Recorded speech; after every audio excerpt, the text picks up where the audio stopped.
Hi, I'm Izzy. Welcome to the Gleeson First Time Buyer podcast. We've created this podcast to help you on your home ownership journey, and we'll be covering everything from interior tips to finance advice and everything in between, with some amazing guests joining us along the way.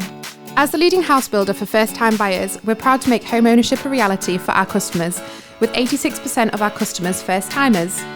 We have over 75 developments across the North and in the Midlands in total, with more coming soon. You'll be able to find our podcast on all the most common streaming services, but also on our YouTube channel, which you can find by searching Gleeson Homes. In a recent question and answer story on our Instagram, we were asked by a number of you to explain our build stages. There's quite a few, 21 in total in fact. So to answer thoroughly, we've invited Peter Kelly, our Head of Construction in Tees Valley, onto our podcast to talk you through them. So without further ado, welcome Peter, introduce yourself. Hi there, I'm Peter Kelly. I'm the Head of Construction in Tees Valley for Gleeson Homes.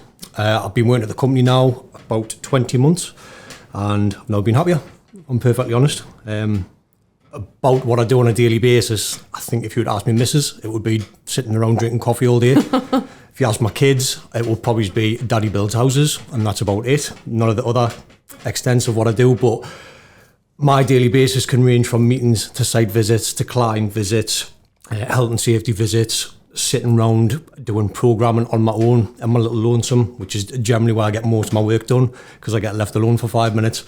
Perfect. Or just acting a bit like a PA and just never ever being off my phone. Nice. But there's a lot more entails in it, but to write it all down, we don't have enough time on this podcast to say exactly what we'll be doing on a daily basis. That sounds it. So how many sites do you look after then? We've got 7 in Tees Valley in total, but we've got quite a few closed sites as well. So perfect. I don't just have the live sites to deal with. I get involved with customer care on the closed sites if they're particularly difficult. Yeah. If someone's got a problem that they've been dealing with for a little bit of legacy where we're struggling with contractors and trades, I generally, being in the position I am, have a bit more swing to help out on that. Okay. So I do get involved on that side of things as well. Amazing. So the whole point in this podcast is we've been asked by our customers about the build stages of the Gleeson homes. So there's 21 stages in total before they're completed. Can you tell us a little bit about the first initial build stages and kind of what happens and what they look like? And yeah. So the first build stage, probably the most important one of all, is your foundations. So it's excavating the ground around it. Yeah. You've got various different solutions. You could be doing a piling solution. You could be doing a raft foundation. You could be doing trench fills. There's a few different ones. Each site are specific due to the ground conditions. That involves basically pouring an element of concrete in the ground 9 times out of 10, and that's where the inspector will come out and make sure that your foundation is going to hold and your house is going to stand for many years to come. Okay. Secondly, after that, you've then got the brickwork to DPC. So this is when your bricklayers come round and you start to see your house just rise out of the ground very fractionally. Yeah. So you can normally see about 3 or 4 course of bricks sticking out the top. Okay. That's an indication of when it's come to brickwork to DPC, and they approximately take about 2 weeks to complete the 2 stages. Right. The next one after that is your drainage. So you get an internal drainage on your property. And when this happens, it's all about getting the levels correct, making sure you've got the right amount of fall on the drainage, the right bends are installed.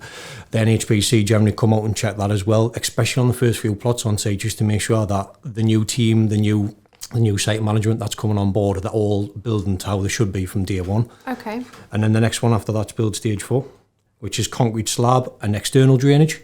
So This is when you see the brickwork to DPC really starting to take shape. The guts are filled out. You've got a solid slab in there. Yeah. You see stone. Normally the clear indication is you can see yellow stone all the way around your property. Okay. And that's when the clients start looking and thinking, right, okay, I can see it coming up the ground now. I was going to say stage 4, kind of like typically the stage that customers start to release them for sale and customers can... Yes. Come and pick, basically. Basically, yeah. From stage 4, that's when we like to advertise our houses because we've got a clear indication of roughly when they're going to be finished. There is obviously elements of weather until you get up to your roof tiling being done, but we've got a rough ballpark figure of a 3-month window that we can give the clients at reservation stage to say we'll be completing you at this stage between, I don't know, let's just use for example, between May and 3 months beyond that. So we can say that to the client, give them a bit of reassurance and hopefully deliver them the home on time that they need to. Do you ever get customers come in and like wanting to put a mark on the houses? So like fitting a brick or like putting something in the cement that marks that it's their house? I'd want to do that. Sometimes you do, but generally they just want to be in. Literally, the second they see a bricklayer, they're like, can I be in? Can I be in tomorrow? Can I get in there? And I can understand their excitement because a lot of our buyers are first-time buyers and they just want their home. Yeah. They want to be moved out from their parents' houses and have their own freedom and start their new life. So I appreciate where the excitement comes from, but sometimes we've just got to look at it and be careful and think it's a dangerous, active building site, and everyone needs the correct qualifications to be on there. So as much as we'd like to be able to cater stuff like that, it would be a nightmare. Yeah, that's true. So what are the stages that come after that then? So after stage 4, when you've released the houses for sale, what's the next process? So the next process after that's first lift brickwork. This is generally the largest part of your house build. You've got 2 stages which are quite heavy, and your first lift brickwork is one of them. This is when you would start to see the brickwork coming just past your ground floor windows. So it's just before the scaffold you get your first lift of scaffold round as well. Right. And then following on from that, you get stage 6, which ties in. So what houses basically, you split them into thirds. So you've got from slab to joist, which is stages 4 to 7. Yeah. And then you've got from 7 up to 10, which is your roof height. So this will complete that first third. Okay. So you get your second lift brickwork, which is about 6 to 7 course of bricks, depending on which bricklaying squads have laid it. And then on top of that, your joists go on at stage 7, which is your timber floor and your supporting system in there. Right. Heading on up from that, you've got stage 8, which is that second bulk I was talking about. So you've got a big lot of brickwork to go in here. This is probably your most task like invasive part of your house, because it takes approximately about a week and a half just to do this lift, providing you get it done with the correct squads. Sometimes you've got semi-detached houses, which can make it a little bit longer because you've got more corners and internals, slight different parts to play with. So that takes you up to your first floor window. Okay. So you'll generally see it mid-height of first floor window. And then your fourth lift brickwork takes you up to wall plate, which is basically just before your roof gets pitched, and that's completing your second third of the house. Okay. And then that is really when you start to see your house looking like a house. Yeah. So what stage is that again? So that's stage 9. That's when your wall plate goes on. That's when your brickwork isn't about 80% complete. You've only got peaks left to go on. Yeah. So stage 10 takes it up to the roof getting pitched, which is all the roof framing, the timbers. You generally see them standing round. And then that's when it starts to look like a house. That is literally, you've got a house coming out of the ground there. And we're about 2 weeks away from having it watertight.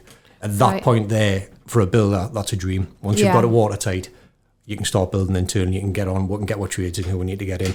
And we don't get that same issue of weather. Yeah. We're not concerned about snow, rain, wind, sun. That was just a day. Yeah, I was going to say, when we turned up today, it was ridiculously windy. You get all sorts of weather on different sites in different locations. So moving on from that, then you've got the brickwork peaks, which is literally that last sort of skin of brickwork, which points to a triangle. All right. And then it's roof tiling.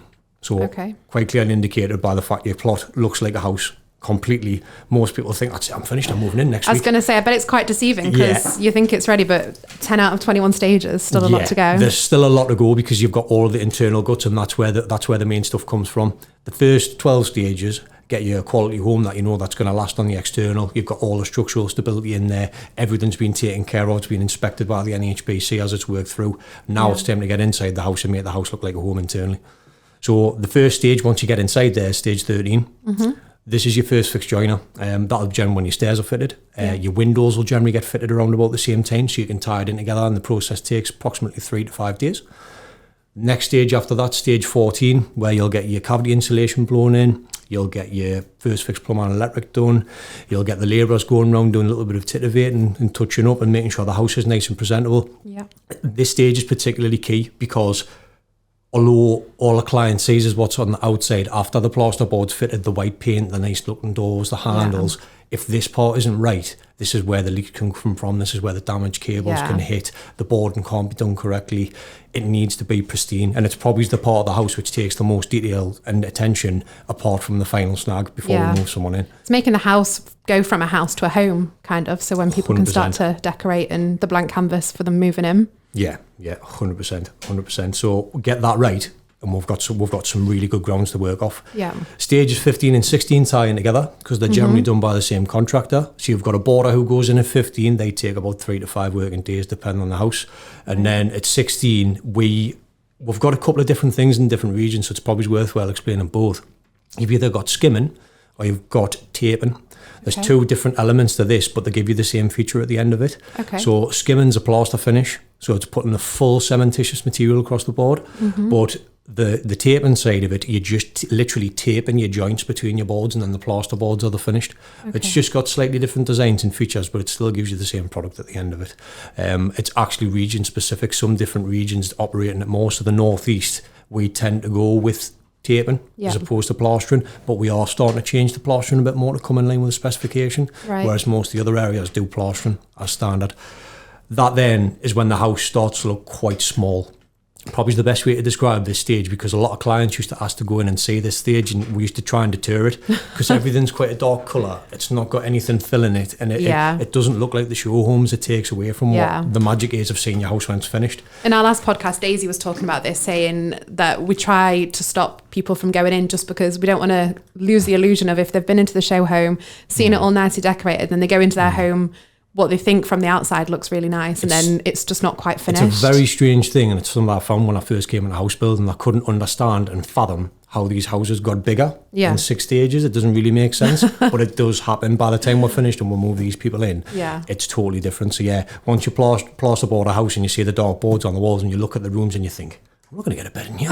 But then you're painting, and all of a sudden the bed fits. So I don't know what happens. That's witchcraft of house building. So we're trying to deter the clients from coming in at that point, just because we don't want the journey to be dampened by it. We know what it's going to look like in the end. They've seen the show homes. Every single house is built to the same work and drawing.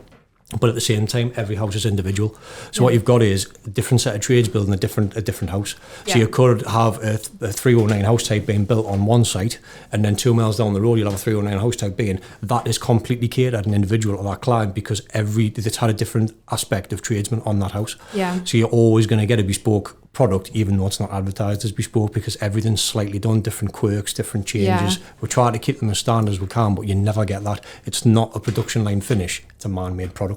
So just for our listeners, you mentioned a 309 house type. So our listeners, obviously, I don't think will know what a 309 house, I don't think I know what a 309 house type is. So just for our listeners, what is a 309 house type that we're talking about? It's Fergus. To be fair, I've been here that amount of time and I still struggle between the two as well, because build to numbers, sales sell to plot names.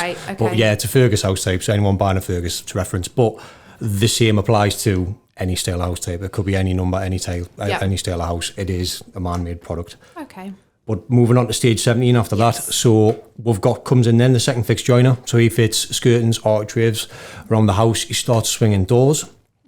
Generally, a kitchen fitter tries to tie in at the same time as well, because you need to have skirting board behind your kitchen before you fit it to ensure you get your air test compliance. Then stage 18 ties in with your plumbing and electrics, and generally your tiler. So that's when inside's now really starting to take shape. This is where all their options can come in that they've all picked and chose. Optional extras, all that kind of stuff. And you're really getting down to the nitty gritty of, right, I'm ready for a patcher and a painter, which is stage 19. So when you patch normally attends for 2 days to go around the house, do some fine tuning, and the painter heads in the day after, does a bit of sanding down, prep work. That takes about 5 days for the paint work to get complete. And then stage 20 is your final fix. That's when all the niceties go on. So your electrician will go in, just make sure everything's finalised, all of the screw cap covers are fitted. The plumber will go around and make sure all these pipes are lined up and straight and tidy, to tighten up any sort of like quarter turn loose fittings. Your joiner will go in and fit all your ironmongery. Loft hatches will get fit. So that's when your house really does look internally and externally like a house. And all in the while this is going on from stages 12 through to 19 and 20, we're working on the externals. That doesn't actually have a build stage for your footpaths and for your drives and for your garages and stuff like that. That just gets done in tandem across that sort of 8 to 10 week stages from when we get that roof tiling done. And then the final one's 21. That is when the NHBC come round and give you your house the rubber stamp to say, yep, it's habitable to live in. It's all looking good, and it gets its 10-year warranty and building control issued. And then that's when you can collect your keys and move in? Not quite. Close. You're starting to sound like the clients. You just want to be in there, don't you? No, if what happens is after that, we've got a 7-day window where we'll get a demo booked. So we'll give the client the opportunity to come down, walk around the house, we explain how things work, what goes on, and then the week after that, we'll try and move them in. So we give a 2-week window from CML to moving a client in to make sure we can give them the best possible home. So from stage 1 to stage 21, there's 21 build stages. How long does it roughly take kind of from the 1 to the 21 completion? So if we were going off programming terms of what we used to do, we would say 21 weeks. Right. We're living in a very different world to when we used to program. There's trade shortages all over. We've had, obviously, I know I shouldn't be saying it because it's starting to calm down, but COVID. We've had storms. I mean, this year, I've never known storms like it at the start of the year. But on the backside of that, we've also had a pretty mild winter. So from January to now, we've had about 3 or 4 days of snow, which is... Touch wood, that we don't get anymore. Touch wood, it's been unseen. So that kind of stuff's great. I like to base my programs off a little bit more realistic.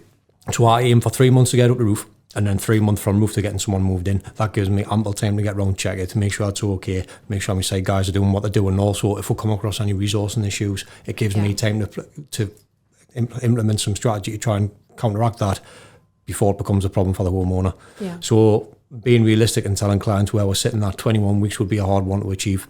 You spend about 4 weeks getting it from one to 4, which is the slab stage. They're about realistic. Then after that, like you say, you're looking at 5 months from that point to get a house done. Yeah. I guess it's good to be kind of like open and honest with the customers from the start. There's no point in saying it's going to be done at this point, because then you just... There's not. And one thing we don't do, we don't ever go out intentionally to knock customers back. All we do every day is try and make sure that we can get these guys into the home as quickly as we can, but with the right quality home at that time. So that concludes our episode today. Thank you so much for joining me, Peter. I hope you've enjoyed yourself. No problem. It's been great. Amazing. So we will be speaking to Alicia next, making an exciting announcement about our brand ambassador scheme and how you can be a part of it. So in the meantime, make sure you follow us on Instagram @gleeson.homes to see our stunning interior imagery and more home tips. See you next week.